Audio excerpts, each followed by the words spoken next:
what does the word home mean to you? It's a good word. There's a lovely collection of essays by the English psychoanalyst Donald Winnicott, who wrote this book called Home is Where We Start From. And, that it's where we start from, but also where we're headed to. It's not just the beginning. Of course, we tend to change homes over our lives.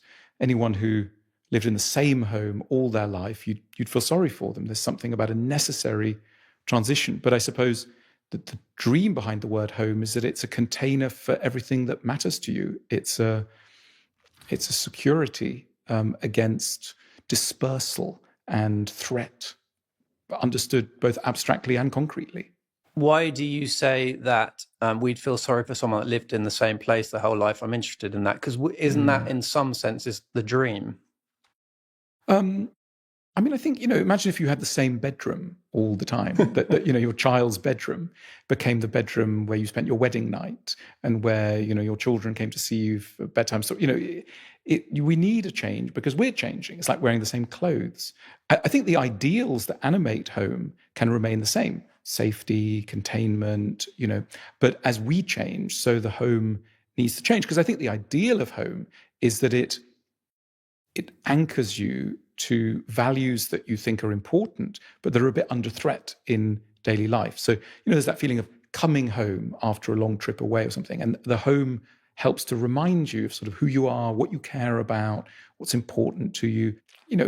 Why is it a problem living in a hotel, for example? If money were no object, if practicalities were no object, why wouldn't you live in a hotel? Hotels can be lovely places, but by definition, they're places in which a wide variety of people inhabit. So there's nothing personal.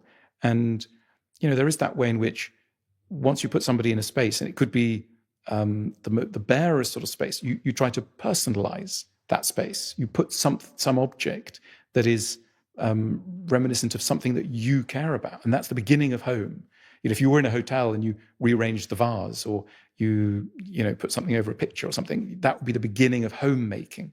Homemaking is essentially a process of translating what's in you into the language of objects, placings, colors, etc. And we're really looking for an analogy between somebody and their home.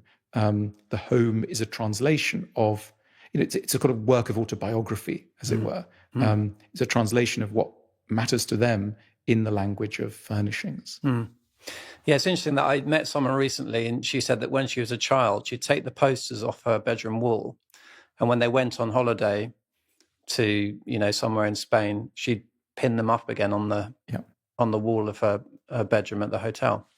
What's she doing there, do you think? Why is she doing that?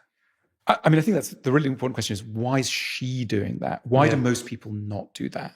Because to me, it suggests a susceptibility to space. There are some people, blessed people, who don't care about the spaces.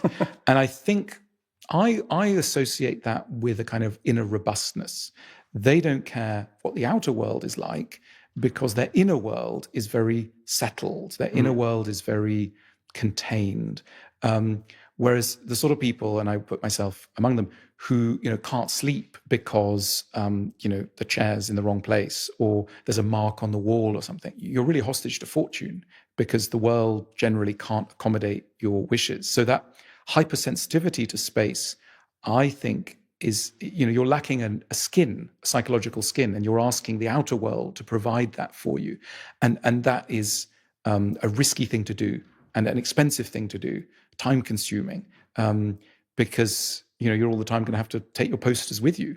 So I think scratch the surface of anyone who does that, and I think that they're probably lacking a kind of psychological home, and they need to create an architectural home to protect them from the lack of a psychological home. The more robust your psychological home, the more it doesn't matter what the environment is like. You pick it up in the area of wealth. Yeah. So we know, for example, that somebody who's making their whole home out of gold and marble and very expensive materials, that they're compensating for something that seems to be lacking inside them, right? So the outer world is being asked to do something that their inner state is very sort of vulnerable to. In other words, a feeling of the opposite.